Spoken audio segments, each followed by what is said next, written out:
Hi hello welcome back to my channel. So ഇന്നത്തെ ഒരു study വ്ളോഗാണ്. അപ്പം ഞാനൊരു 5:25 എഴുന്നേറ്റത്. അപ്പോൾ എഴുന്നേറ്റ ഉടനെ തന്നെ നമ്മൾ ഡീഹൈഡ്രേറ്റഡ് ആയിട്ടുണ്ടാവുമല്ലോ, അപ്പോൾ കുറച്ച് വെള്ളം കുടിച്ചു ഫസ്റ്റ് തന്നെ. അത് കഴിഞ്ഞിട്ട് ഒന്ന് ഫിസിക്കലി കുറച്ച് എക്സസൈസൊക്കെ ചെയ്തിട്ട് അധികം നേരമൊന്നുമില്ല, ഒരു 10 മിനിറ്റ് 15 മിനിറ്റ് ഒക്കെ ഉണ്ടാവുള്ളൂ. റോഡ് വരെ ഒന്ന് 2 റൗണ്ട് ഓടിയിട്ട് വന്നു. അത് കഴിഞ്ഞിട്ട് ഒന്ന് ഫ്രഷപ്പ് ആയിട്ട് വന്നിട്ടാണ് പിന്നെ ഒരു 6:05 ആയപ്പോൾ ഞാൻ പഠിക്കാനിരുന്നു.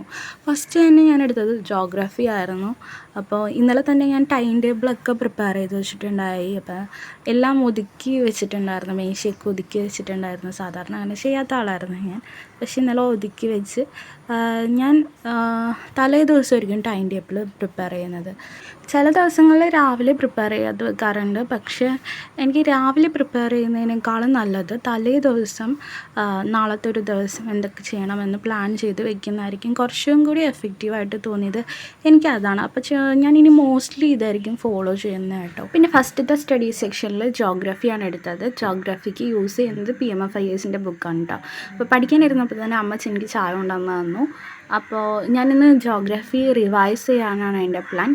വായിക്കാനല്ല, റിവിഷൻ ചെയ്യാൻ. ഓൾറെഡി വായിച്ച ചാപ്റ്റേഴ്സ് റിവൈസ് ചെയ്യാനാണ് കേട്ടോ പ്ലാൻ ഇട്ടേക്കുന്നത്. സോ 2 ചാപ്റ്റേഴ്സ് റിവൈസ് ചെയ്യാനുണ്ട്. ഇപ്പോൾ റിവിഷൻ സ്റ്റാർട്ടിംഗ് ഡേ ആണ്, ജോഗ്രഫിയുടെ റിവിഷൻ സ്റ്റാർട്ട് ചെയ്യുന്ന ദിവസമാണിന്ന്. അപ്പോൾ ഫസ്റ്റ് തന്നെ നമുക്കറിയാമല്ലോ, യൂണിവേഴ്സും പിന്നെ ഉണ്ട് സോളാർ സിസ്റ്റം. അങ്ങനെ 2 ചാപ്റ്റേഴ്സായിട്ടാണ് അവർ കൊടുത്തേക്കുന്നത് PMFIS. സോ ഈ 2 ചാപ്റ്റർ ഒരേ സൈസ് കണ്ടൻറ്റ് ആയതുകൊണ്ട് ഇത് രണ്ടും ഒരുമിച്ച് റിവൈസ് ചെയ്യാമെന്നാണ് ഞാൻ വിചാരിച്ചത്. അപ്പോൾ ഇന്ന് ഈ 2 ചാപ്റ്റേഴ്സ് റിവൈസ് ചെയ്യണം. പറ്റുമെങ്കിൽ അതിൻ്റെ നോട്ട്സും ഇന്ന് തന്നെ കംപ്ലീറ്റ് ചെയ്യണം. അതായിരുന്നു എൻ്റെ ഒരു പ്ലാൻ ഉണ്ടായിരുന്നത്.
സോ 3 hours ഇപ്പോൾ കംപ്ലീറ്റ് ആയിട്ടോ. 3 hours കംപ്ലീറ്റ് ആയപ്പോൾ എൻ്റെ ജോഗ്രഫിയുടെ റിവിഷൻ തീർന്നു. 2 ചാപ്റ്റേഴ്സ് ടാർഗറ്റ് ചെയ്തിട്ടുണ്ടായി.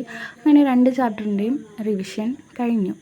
ഇപ്പോൾ ടൈം എന്ന് വെച്ചിട്ടുണ്ടെങ്കിൽ 9:15 ആയിട്ടുണ്ട്. 9:15. അപ്പോൾ 6 മണിക്ക് ഇരുന്നു. 9:15 ആയപ്പോൾ ഫസ്റ്റ് സ്റ്റഡി സെക്ഷൻ കഴിഞ്ഞു. ഇനി ഒരു ബ്രേക്കാണ്. കാരണം എന്താണെന്ന് വെച്ചാൽ വീട്ടിൽ കുറച്ച് പണിയുണ്ട്. അമ്മ ജോലിക്ക് പോണ കാരണം കുറച്ച് ജോലി ചെയ്യാനുണ്ട് നമുക്ക്. അത് കഴിഞ്ഞ് പിന്നെ രാവിലത്തെ ഫുഡ് കഴിക്കണം. ബ്രേക്ക്ഫാസ്റ്റ് കഴിഞ്ഞിട്ട് പിന്നെ നമുക്ക് കണ്ടിന്യൂ ചെയ്യാം. പിന്നെ ഞാനിരുന്നത് 1.5 മണിക്കൂറോളം ഞാൻ ബ്രേക്ക് എടുത്തെന്ന് തോന്നുന്നു. കറക്റ്റ് നിങ്ങൾക്ക് ലാസ്റ്റ് കാണിച്ചു തരാം എത്ര മണിക്കൂർ ബ്രേക്ക് എടുത്തെന്ന്. ഞാനൊരു ആപ്പ് യൂസ് ചെയ്യുന്നുണ്ട്, അതിൽ അറിയാൻ പറ്റും. സോ ഫുഡ് കഴിക്കാനും പിന്നെ ജോലിയൊക്കെ ചെയ്യാൻ വേണ്ടിയിട്ട് അത്രയും ടൈം ബ്രേക്ക് എടുത്തായിരുന്നു. അത് കഴിഞ്ഞിട്ട് ഞാൻ ജോഗ്രഫിയുടെ നോട്ട്സ് മേക്ക് ചെയ്യാമെന്ന് വിചാരിച്ചു. അപ്പോൾ എന്താണെന്ന് വെച്ചാൽ ഹിസ്റ്ററി ഞാൻ ഈ ബ്രേക്കിൻ്റെ ഇടയിൽ എടുത്ത് നോക്കിയായിരുന്നു. ഹിസ്റ്ററി നോക്കിയപ്പോൾ ഫസ്റ്റ് സിലബസിൽ പറഞ്ഞിരിക്കുന്ന ഫസ്റ്റ് ഇത് കവർ ചെയ്യാൻ വേണ്ടിയിട്ട് അതിൽ നോട്ട് മേക്ക് ചെയ്യാൻ വേണ്ടിയിട്ട് നമുക്ക് 2 ചാപ്റ്റർ പഠിക്കേണ്ടി വരും. സോ അത് നല്ല ലോങ് ആണ്. നമുക്ക് ആ ഒരു ടൈമിനുള്ളിൽ മര്യാദക്ക് വായിച്ച് കംപ്ലീറ്റ് ചെയ്യാൻ പറ്റില്ല. അപ്പോൾ ആ 2 ചാപ്റ്റർ വായിച്ചാൽ മാത്രമേ ഓപ്ഷണൽ ഹിസ്റ്ററിയുടെ നോട്ട് കംപ്ലീറ്റ് ചെയ്യാൻ പറ്റുള്ളൂ. സോ ഹിസ്റ്ററിയുടെ നോട്ട് കംപ്ലീറ്റ് ചെയ്യാൻ പറ്റാത്ത കാരണം ഞാൻ കരുതി ആ ഒരു ടൈമും കൂടി യൂസ് ചെയ്തിട്ട് നമുക്ക് ജോഗ്രഫിയുടെ നോട്ട്സ് കംപ്ലീറ്റ് ചെയ്യാമെന്ന് കരുതി. സോ എല്ലാം ഒപ്പം കഴിയുമല്ലോ എന്ന് കരുതി അങ്ങനെ ഞാൻ ജോഗ്രഫിയുടെ നോട്ട്സ് എഴുതാനിരിക്കുക കേട്ടോ. ഞാൻ A4 ഷീറ്റിലാണ്. നേരത്തെ ഞാൻ നോട്ട്സിൽ ആയിരുന്നു നോട്ട്സ് എഴുതിക്കൊണ്ടിരുന്നത്. പക്ഷേ അത് ശരിയല്ല. ആ ഒരു പ്രാക്ടീസ് എനിക്ക് തോന്നി ശരിയല്ല എന്ന് തോന്നി. അത് കാരണം ഞാനിപ്പോൾ A4 ഷീറ്റിലാണ് എഴുതുന്നത്. A4 ഷീറ്റിൽ എന്നിട്ട് ഞാനൊരു അതിനെന്താ പറയണതെന്ന് അറിയില്ല. ഇങ്ങനെ പഞ്ച് ചെയ്യുന്ന ഒരു ഇതിന് ഈ A4 ഷീറ്റിലാക്കുക. അത് പഞ്ച് ചെയ്തിട്ട് എന്നിട്ട് ഇത് ഫയലിൻ്റെ ഉള്ളിലാക്കി വെക്കണം. ജോഗ്രഫിക്ക് ഒരു സെപ്പറേറ്റ് ഫയൽ, എക്കണോമിക്ക് ഒരു സെപ്പറേറ്റ് ഫയൽ, പിന്നെ പൊളിറ്റിക്ക് അങ്ങനെ ഒരു സെപ്പറേറ്റ് ഫയൽ, ഇങ്ങനെ ഫയലിലാക്കി വെക്കണം. ഹിസ്റ്ററി ഒഴിച്ച് ബാക്കി എല്ലാ സബ്ജക്ട്സും ഞാൻ ഇങ്ങനെ A4 ഷീറ്റിൽ എഴുതാമെന്നാണ് വിചാരിക്കുന്നത്. കാരണം എന്താണെന്ന് വെച്ചാൽ ഹിസ്റ്ററിയിൽ അത്രയധികം വരുന്നില്ലെങ്കിലും ബാക്കി സബ്ജക്റ്റിൽ നല്ല കറണ്ട് അഫയേഴ്സിൻ്റെ ഇൻവോൾവ്മെൻ്റ് ഉണ്ട്. കറണ്ട് അഫയേഴ്സ് എന്ന് വെച്ചിട്ടുണ്ടെങ്കിൽ ഇങ്ങനെ ഈ കറണ്ട് അഫയേഴ്സൊക്കെ വരാൻ നേരത്ത് ഇതിൻ്റെ കൂടെ ആഡ് ചെയ്യണമല്ലോ. നമുക്ക് എത്രയാണെന്ന് വെച്ചാൽ സ്റ്റിക്കി നോട്ട്സൊക്കെ നോട്ട് ബുക്കിലേക്ക് വയ്ക്കുക. അതിന് പകരം ഒരു A4 ഷീറ്റിൽ എഴുതുവാണെങ്കിൽ എന്താ പറയുക, ഇപ്പോൾ അത് വേറൊരു പുതിയൊരു ടോപ്പിക്ക് അത് റിലേറ്റഡ് ആയിട്ട് വന്നു. അപ്പോൾ നമുക്ക് ആ ഒരു ഇതിനെക്കുറിച്ച് നോട്ട്സ് എഴുതിയിട്ട് ഇതിൻ്റെ കൂടെ നമുക്ക് എടുത്ത് മാറ്റാൻ പറ്റുമല്ലോ ഫയലിൽ ഇങ്ങനെ കയറ്റി വയ്ക്കാൻ നേരത്ത്. എന്നിട്ട് ഈ ഒരു പേപ്പറും കൂടി ആഡ് ചെയ്ത് വയ്ക്കാൻ പറ്റുമല്ലോ. സോ അപ്പോൾ ഇതൊരു നല്ലൊരു മെത്തേഡായത് തോന്നിയ കാരണം ഞാനിപ്പോൾ A4 ഷീറ്റിലാണ് നോട്ട് മേക്ക് ചെയ്യുന്നത്. നിങ്ങൾക്ക് വേണമെങ്കിൽ നോട്ട്ബുക്കിൽ മേക്ക് ചെയ്തോ. നിങ്ങളുടെ കൺവീനിയൻസ് ആണ്. അറ്റ് ലാസ്റ്റ് എന്താണോ നിങ്ങളുടെ കൺവീനിയൻസ് ആണ് മാറ്റർ ആവുന്നത്. നിങ്ങൾക്ക് അതാണ് ഇഷ്ടമെങ്കിൽ അത് ചെയ്തോളൂ. പിന്നെ ഞാൻ ഈ നോട്ട് മേക്ക് ചെയ്യുന്നതിന് മുമ്പ് ഒരു കാര്യം ചെയ്തായിരുന്നു. നിങ്ങളൊന്ന് വീഡിയോ ഒന്ന് ബാക്കോട്ട് അടിച്ചു കഴിഞ്ഞിട്ടുണ്ടെങ്കിൽ അത് കാണാൻ പറ്റും. കാരണം ഈ സെക്ഷൻ, ഈ രണ്ടാമത്തെ ഈ സ്റ്റഡി സെക്ഷൻ തുടങ്ങിയപ്പോൾ ഞാനൊരു ബുക്ക് എടുത്തായിരുന്നു. അത് മൃണാൾ സാറിൻ്റെ ബുക്കാണ്. ഈ PYQസിൻ്റെ മിക്ക ആസ്പിറൻസിൻ്റെ കയ്യിൽ ആ ബുക്ക് ഉണ്ടാകും. സോ ആ ഒരു ബുക്ക് എടുത്തിട്ട് ജോഗ്രഫി സെക്ഷനിൽ പോയിട്ട് ഈ 2 ചാപ്റ്ററിനെ ബേസ് ചെയ്തിട്ടുള്ള PYQs ഉണ്ടാവുമല്ലോ, ആ PYQs എല്ലാം ആൻസർ ചെയ്തു. എന്നിട്ട് ആ ഒരു PYQs എല്ലാം അനാലിസിസ് ചെയ്തു. സോ അനലൈസ് ചെയ്തപ്പോൾ എനിക്ക് മനസ്സിലായി ഇതിന്ന് ഇന്ന ഏരിയസിൽ നിന്നാണ് അവർ ക്വസ്റ്റ്യൻസ് ചോദിച്ചേക്കുന്നത്. പിന്നെ എങ്ങനെയാണ് ക്വസ്റ്റ്യൻസ് അവർ ചോദിച്ചേക്കുന്ന കാര്യങ്ങളൊക്കെ മനസ്സിലായി. സോ അത് കഴിഞ്ഞിട്ട് മെയിൻസിൻ്റെ നോക്കണമല്ലോ. ആ ഒരു ബുക്കിൽ തന്നെ മെയിൻസിൻ്റെ കാര്യങ്ങളും ഉണ്ട്.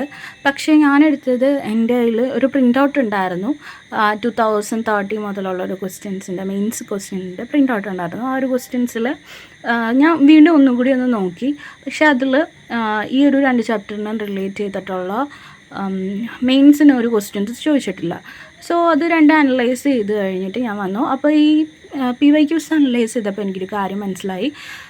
കുറച്ച് ഏരിയാസിൽ നിന്ന് UPSC ക്വസ്റ്റ്യൻ ചോദിച്ചിട്ടുണ്ട് ഈ ചാപ്റ്ററിൽ നിന്ന്. ആ ഏരിയാസ് യൂണിവേഴ്സിൻ്റെ ചാപ്റ്ററിൽ നിന്നൊക്കെ ബിഗ് ബാങ് തിയറിയുടെ എവിഡൻസ് ചോദിച്ചിട്ടുണ്ട്.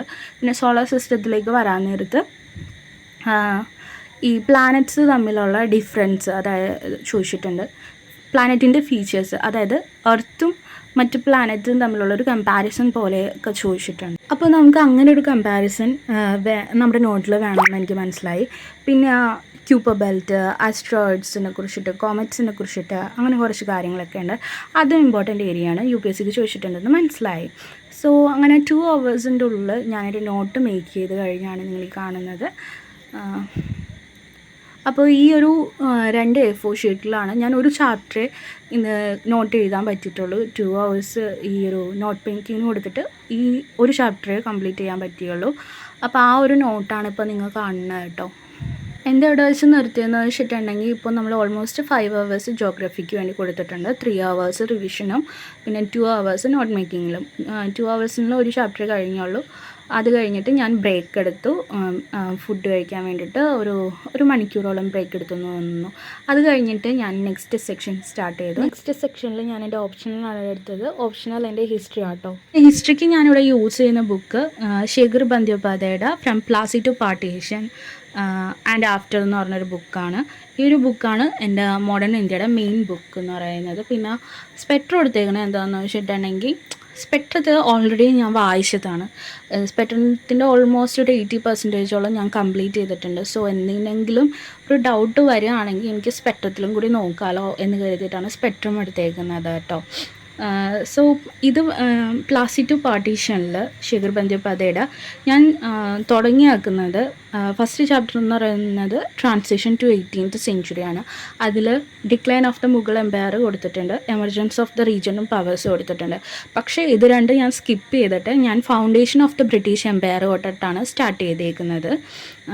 മറ്റത് രണ്ടും സ്കിപ്പ് ചെയ്ത് എന്തിനാണെന്ന് വെച്ചിട്ടുണ്ടെങ്കിൽ മെഡീവൽ ഇന്ത്യയുടെ ഒരു കണ്ടിന്യൂഷൻ പോലെ എനിക്ക് തോന്നി. അപ്പോൾ അത് മെഡീവൽ ഇന്ത്യ ഇതിൽ പഠിക്കാമെന്ന് വിചാരിച്ചിട്ടാണ് അത് 2 പോർഷൻസ് സ്കിപ്പ് ചെയ്തേക്കുന്നത്.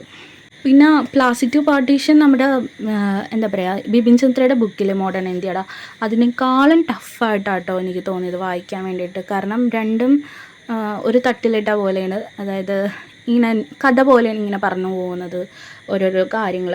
പക്ഷേ ഇതിലൊക്കെ വരാൻ നേരത്ത് ഇത്രയും കൂടി കട്ടിയായിട്ടാണ് ഈ കൊടുത്തേക്കുന്നത് ഈ ശിഖർ ബന്ദ്യോപാധ്യായുടെ ബുക്കിലേക്ക് വരാൻ നേരത്ത്, പ്ലാസി ടു പാർട്ടീഷനിലേക്ക് വരാൻ നേരത്ത്.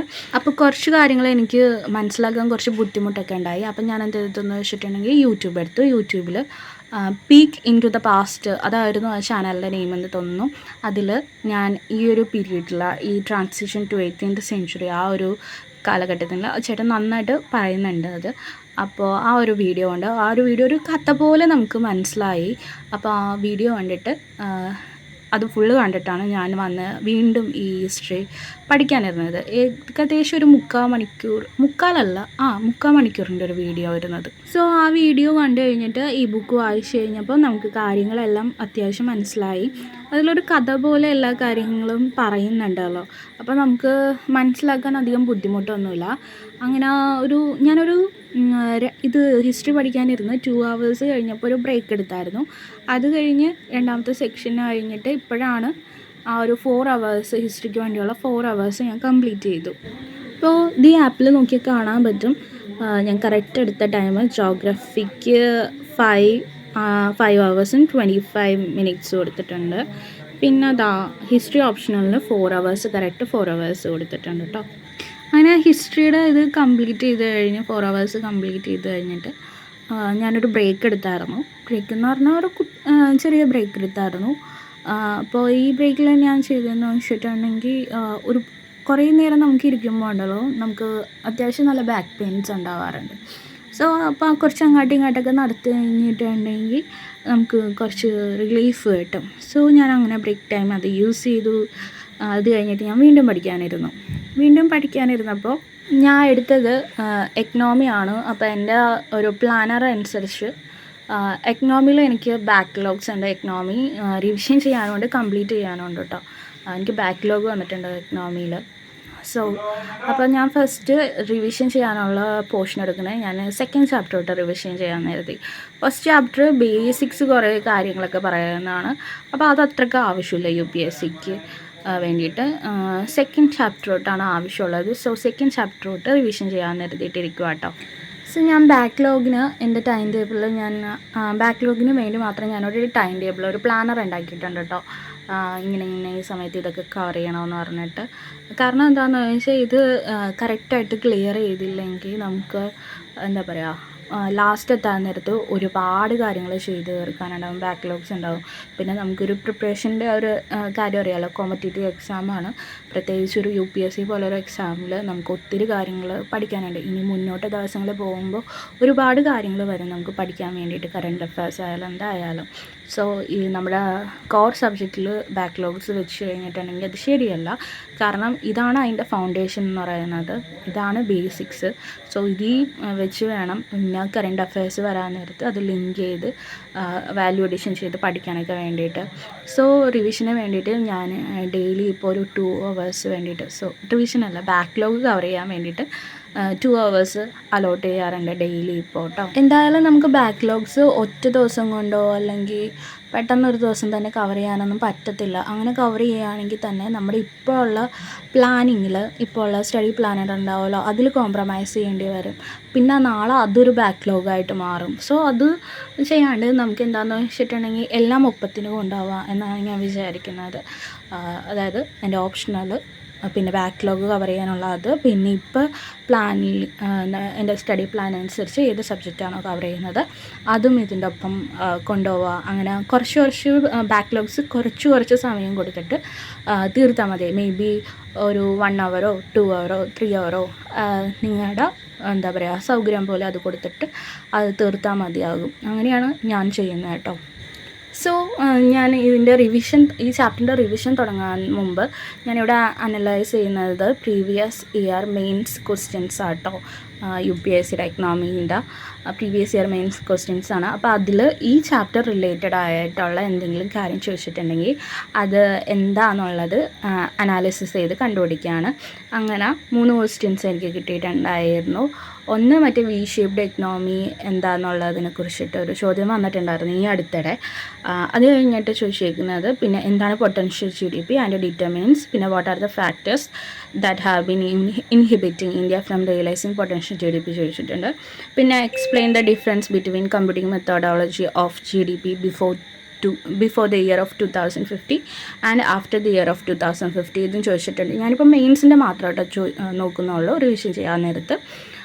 ഇത് കഴിഞ്ഞ് നോട്ട് മേക്ക് ചെയ്യാൻ നേരത്തായിരിക്കും ഞാൻ പ്രിലിംസിൻ്റെ ക്വസ്റ്റ്യൻസും പ്രിലിംസിൻ്റെ PYQസും നോക്കുന്നത്. രണ്ടും നോക്കിയിട്ട് പ്രിലിംസിൻ്റെ PYQ ആൻസർ ചെയ്തിട്ടാണ് ഞാൻ നോട്ട് മേക്ക് ചെയ്യത്തുള്ളൂ. സോ അത് പറഞ്ഞപ്പോഴാണ് ഒരു കാര്യം ഓർത്തത്. ഇപ്പോൾ നമ്മുടെ ടെക്സ്റ്റ് ഓരോ സബ്ജക്ട്സിനും കോർ സബ്ജക്ട്സിനും അല്ലാത്ത സബ്ജക്റ്റിനും നമ്മളൊരു ടെസ്റ്റ് ഫോളോ ചെയ്യുന്നുണ്ടാവുമല്ലോ. ഇപ്പോൾ ചിലർ എന്താ പറയുക ഇന്ത്യൻ എക്കണോമി തന്നെ എടുക്കാം. ഇന്ത്യൻ എക്കണോമിക്ക് ചിലർ നിതിൻ സിംഗാനെ ഫോളോ ചെയ്യുന്നുണ്ടാവും, രമേശ് സിംഗ് ഫോളോ ചെയ്യുന്നുണ്ടാവും, റിനാൾഡ് സാറിൻ്റെ ബുക്ക് ഫോളോ ചെയ്യുന്നുണ്ടാവും. ഓക്കെയാണ്. പക്ഷേ ഈ ഒരു ബുക്ക് കൊണ്ട് നമ്മുടെ UPSC മെയിൻസിൻ്റെ എല്ലാ ക്വസ്റ്റ്യൻസും ആൻസർ ചെയ്യാൻ പറ്റുമെന്ന് വെച്ചിട്ടുണ്ടെങ്കിൽ ഐ തിങ്ക് അത് പറ്റത്തില്ല എന്ന് പറയും. കാരണം എന്താണെന്ന് വെച്ചാൽ ഞാൻ പറയുന്നത് എന്താണെന്ന് വെച്ചിട്ടുണ്ടെങ്കിൽ UPSC മെയിൻസിന് 2 തരത്തിലുള്ളൊരു ക്വസ്റ്റ്യൻസ് ചോദിക്കാറുണ്ട്. കൺസെപ്റ്റ് ബേസ്ഡും, ഇത് ഞാനിട്ട പേരാട്ടോ, കൺസെപ്റ്റ് ബേസ്ഡും അനാലിറ്റിക്കൽ ബേസ്ഡും ക്വസ്റ്റ്യൻസ് ചോദിക്കാറുണ്ട്. ഈ കൺസെപ്റ്റ് ബേസ്ഡ് എന്ന് വെച്ചിട്ടുണ്ടെങ്കിൽ ഞാൻ അതിന് കൊടുത്തത് ഇതാണ്. കൺസെപ്റ്റ് ബേസ്ഡ് എന്ന് വെച്ചിട്ടുണ്ടെങ്കിൽ നമ്മുടെ ടെക്സ്റ്റിലുള്ള ഇൻഫർമേഷൻസ് വെച്ച് തന്നെ അതിന് ആൻസർ ചെയ്യാൻ പറ്റും. പക്ഷേ അനാലിറ്റിക്കൽ എന്ന് വെച്ചിട്ടുണ്ടെങ്കിൽ കൺസെപ്റ്റ് ബേസ്ഡിന് ഞാനൊരു ഉദാഹരണം പറയാം. ഇപ്പോൾ ജോഗ്രഫി തന്നെ എടുത്ത് നോക്കുക. ജോഗ്രഫിയിൽ ഇപ്പോൾ നമുക്ക് geo physical characteristics of circum Pacific zone, ഇത് നമുക്ക് ടെക്സ്റ്റിൽ നിന്ന് തന്നെ അതിനുള്ള ഉത്തരം കിട്ടും. പിന്നെ എന്താണെന്ന് വെച്ചിട്ടുണ്ടെങ്കിൽ എന്താ പറയുക കോണ്ടിനെൻ്റൽ ഡ്രിഫ്റ്റ് തിയറി എന്താണ്, അതിൻ്റെ എവിഡൻസ്, അതൊക്കെ നമുക്ക് ടെസ്റ്റ് ചെയ്യുന്നത് കിട്ടും. അതൊക്കെയാണ് കൺസെപ്റ്റ് ബേസ്ഡ് ക്വസ്റ്റ്യൻസ്. നമ്മുടെ ടെസ്റ്റിൽ നിന്നുള്ള ഇൻഫർമേഷൻ നമ്മുടെ ടെക്സ്റ്റ് ബുക്കിൽ തന്നെ ഉണ്ടാവും റെഡി ആയിട്ട്. ആ ഒരു ഇതിനെയാണ് കൺസെപ്റ്റ് ബേസ്ഡ് എന്ന് ഞാൻ ഉദ്ദേശിക്കുന്നത്. പക്ഷേ മെയിൻസിന് വരാൻ നേരത്ത് കൺസെപ്റ്റ് ബേസ്ഡ് ക്വസ്റ്റ്യൻസ് മാത്രമല്ല അനാലിറ്റിക്കൽ ബേസ്ഡ് ക്വസ്റ്റ്യൻസ് ഉണ്ട്. അനാലിറ്റിക്കൽ ബേസ്ഡ് എന്ന് വെച്ചിട്ടുണ്ടെങ്കിൽ അതിന് ഒരു സബ്ജക്റ്റിൻ്റെ കാര്യങ്ങൾ ആ ഒരു ടോപ്പിക്കിനെ കുറിച്ചിട്ട് നമ്മുടെ ടെക്സ്റ്റ് ബുക്കിൽ പറഞ്ഞിട്ടുണ്ടാവും. പക്ഷേ നമ്മൾ കുറച്ചും കൂടി ആ ഇൻഫർമേഷൻസ് ഗൂഗിൾ ചെയ്തെടുക്കേണ്ടി വരും, അല്ലെങ്കിൽ കറണ്ട് അഫയേഴ്സിനൊക്കെ എടുക്കേണ്ടി വരും. ഇപ്പോൾ ഉദാഹരണം പറയുകയാണെങ്കിൽ ഇപ്പോൾ ജോഗ്രഫിയിൽ നിന്ന് തന്നെ എടുക്കാം. ഇപ്പോൾ എൽ നിനോ ലാനിന. ഇപ്പോൾ എൽ നിനോനെ കുറിച്ച് പറയുകയാണെങ്കിൽ ഇപ്പോൾ അതെന്താണ് സംഭവം, പിന്നെ അതിന് ക്ലൈമറ്റിൽ എന്തൊക്കെ അത് ചേഞ്ച് വരുത്തും എന്നൊക്കെ നമുക്ക് നമ്മൾ വായിക്കുന്ന ഏതോ ടെസ്റ്റാണോ അതിൽ നിന്ന് അതിനെക്കുറിച്ചുള്ള ഇൻഫർമേഷൻസ് കിട്ടും. പക്ഷേ UPSCയിൽ ഇത് ഇമ്പോർട്ടൻ്റ് അല്ല എന്നല്ല പറയുന്നത്, ഇത് ഇമ്പോർട്ടൻ്റ് ആണ്. ഇത് കൺസെപ്റ്റ് ബേസ്ഡ് ക്വസ്റ്റ്യൻസ് ആണ്. കൺസെപ്റ്റാണ് ഇപ്പോൾ നമ്മൾ പഠിക്കുന്നത്. പക്ഷേ അനാലിറ്റിക്കലോട്ട് വരാൻ നേരത്ത് നമുക്ക് കുറച്ചും കൂടി വേണം നമുക്ക് ഇൻഫർമേഷൻസ്. ഇപ്പോൾ UPSCയിലേക്ക് വരാൻ നേരത്ത് ചിലപ്പോൾ അത് ഇന്ത്യൻ ക്ലൈമറ്റിനെ എങ്ങനെയായിരിക്കും ബാധിക്കുന്നത് എന്ന് UPSC ചോദിക്കാം. അല്ലെങ്കിൽ ഇന്ത്യൻ അഗ്രികൾച്ചർ ചിലപ്പോൾ എടുത്തു ചോദിക്കാം, ഇന്ത്യൻ അഗ്രികൾച്ചറിനെ എങ്ങനെയായിരിക്കും അഫക്റ്റ് ചെയ്യുന്നത് എന്ന് ചോദിക്കാം. ഓക്കെ. സോ ഇങ്ങനെയുള്ള ക്വസ്റ്റ്യൻസൊക്കെ ആൻസർ ചെയ്യാൻ വേണ്ടിയിട്ട് നമുക്ക് എന്താ പറയുക മെയിൻസ് റെഡി ആയിട്ടുള്ള ഒരു കംപ്ലീറ്റ് നോട്ട് നമ്മുടെ കയ്യിലുണ്ടാവണം. അത് എനിക്ക് തോന്നുന്നു ഒരു ബുക്കും പ്രൊവൈഡ് ചെയ്യുന്നില്ല, എന്ന് തോന്നുന്നു. അത് പക്ഷേ ആ ഒരു നോട്ട് നമ്മൾ എന്താ പറയുക, നമ്മൾ സ്വയം തന്നെ ഉണ്ടാക്കണം. നിങ്ങൾക്ക് ഫൈനലായിട്ട് എന്ത് ഡൗട്ട് ഉണ്ടെങ്കിലും ഇപ്പം നിങ്ങൾ നോട്ട് മേടിക്കാൻ നേരത്ത് നിങ്ങൾക്ക് എന്ത് കാര്യം വേണമെങ്കിലും ചെന്ന് നോക്കാൻ പറ്റുന്നൊരു സാധനമായിരിക്കണം നിങ്ങളുടെ നോട്ട് പക്ഷേ നിങ്ങൾ വല്ല റിസർച്ച് ലെവലിലൊന്നും പോയി ഒരു നോട്ട് മേക്ക് ചെയ്യേണ്ട. എന്താണോ UPSCക്ക് കുറച്ച് ജനറലായിട്ടുള്ള കുറച്ച് കാര്യങ്ങളൊക്കെ വേണം, അത് മാത്രം മതി. പിന്നെ കുറച്ച് ഡേറ്റാസ്, ഇൻഫർമേഷൻസ് കാര്യങ്ങൾ അതിൻ്റെ കൂടെ വാല്യൂ അഡീഷൻ ചെയ്താൽ മതി. അങ്ങനെ എക്കണോമി റിവിഷൻ കംപ്ലീറ്റ് ചെയ്തു. ഇപ്പോൾ ഞാൻ ആൻസർ റൈറ്റിങ്ങിൻ്റെ സെക്ഷനാണ്. അപ്പോൾ ആൻസർ റൈറ്റിംഗ് ചെയ്യാൻ വേണ്ടിയിട്ട് നമ്മൾ ആൻസർ എഴുതിയിട്ടുണ്ട്, ഉത്തരം എഴുതിയിട്ടുണ്ട്. ഒരു ക്വസ്റ്റ്യൻ, അതിൻ്റെ ഉത്തരം ഞാനിപ്പോൾ എക്കണോമി പഠിച്ച കാരണം അതിൽ ചോദിച്ചിട്ടുണ്ടല്ലോ എന്താണ് പൊട്ടൻഷ്യൽ GDP, അതിൻ്റെ ഡിറ്റർമിനൻസ് എന്താണ്, ആ ഒരു ക്വസ്റ്റ്യൻ തന്നെയാണ് ഞാനിവിടെ ആൻസറായിട്ട് എഴുതി പഠിക്കണത്. ഇതാണ് ആൻസറായിട്ട് ഞാൻ എഴുതാൻ പോകുന്നത് കേട്ടോ.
13 ഹവേഴ്സായിട്ടോ. അപ്പോൾ 13 ഹവേഴ്സ് ഇപ്പോൾ ആൻസർ റൈറ്റിംഗ് ചെയ്ത് കഴിഞ്ഞപ്പോഴേക്കും കംപ്ലീറ്റ് ആയത് കഴിഞ്ഞിട്ട് നമുക്കൊന്ന് ഫുഡ് കഴിച്ചിട്ടുണ്ടായില്ല. ഫുഡ് കഴിച്ചിട്ട് വരാം നമുക്ക്. പിന്നെ ഫുഡ് കഴിക്കാൻ ബ്രേക്കായിട്ട് ഒരു അരമണിക്കൂർ എടുത്തായിരുന്നു. അരമണിക്കൂർ കഴിഞ്ഞ് വന്നിട്ട് ഞാൻ ന്യൂസ് പേപ്പർ വായിച്ചു, കറണ്ട് അഫെയർസ് വായിച്ചിട്ട് അതിൻ്റെ എഡിറ്റോറിയൽസിലൊക്കെ നല്ല നല്ല പോയിൻറ്റ്സ് ഉണ്ടാവുമല്ലോ, അത് മാത്രമേ എഴുതിയുള്ളൂ. അങ്ങനെ വലിയ നോട്ട് മേക്കിംഗ് ഒന്നുമില്ല. കറണ്ട് അഫെയർസ് നോട്ട് മേക്കിങ്ങിനെ കുറിച്ച് നമുക്ക് പിന്നെ പറയാം. ഇതിപ്പോൾ ഈ ആപ്പിൽ ഞാൻ പഠിച്ച ടൈം എത്രയാണ്, പിന്നെ ഞാൻ ഏതൊക്കെ ടൈമിൽ ബ്രേക്ക് എടുത്തിട്ടുണ്ട്, അതൊക്കെ ഈ ആപ്പിൽ നോക്കിയാൽ അറിയാൻ പറ്റും, നോക്കിയാൽ കാണാൻ പറ്റും. നിങ്ങൾക്ക് കാണുന്നുണ്ടെന്ന് ഞാൻ വിശ്വസിക്കുന്നു കേട്ടോ. സോ നമ്മളിന്ന് ഞാൻ പ്ലാൻ ചെയ്തത് 12 ഹവേഴ്സ് പഠിക്കാൻ വേണ്ടിയായിരുന്നു. പക്ഷേ പഠിച്ചു വന്നപ്പോൾ അത് 14 ഹവേഴ്സ് ആയിപ്പോയി. അപ്പോൾ അങ്ങനെയൊക്കെയായിരുന്നു. നാളെ സൺഡേ ആയതുകൊണ്ട് നാളെ എനിക്ക് ലീവാണ്. ലീവെന്ന് വെച്ചാൽ ഹാഫ് ഡേ ലീവ്. ഞാൻ വൈകി എണീക്കുള്ളൂ. വൈകി എണീറ്റ് ഉച്ചയ്ക്ക് ശേഷമോ അല്ലെങ്കിൽ വൈകുന്നേരമൊക്കെ ഞാൻ പഠിക്കാനിരിക്കുള്ളൂ കേട്ടോ, നാളെ സൺഡേ ഒക്കെ. സോ അത്രേ ഉള്ളൂ ഇന്നത്തെ വീഡിയോ. അടുത്തൊരു വീഡിയോ ആയിട്ട് കാണുന്നവരെ ബൈ ബൈ, ടേക്ക് കെയർ.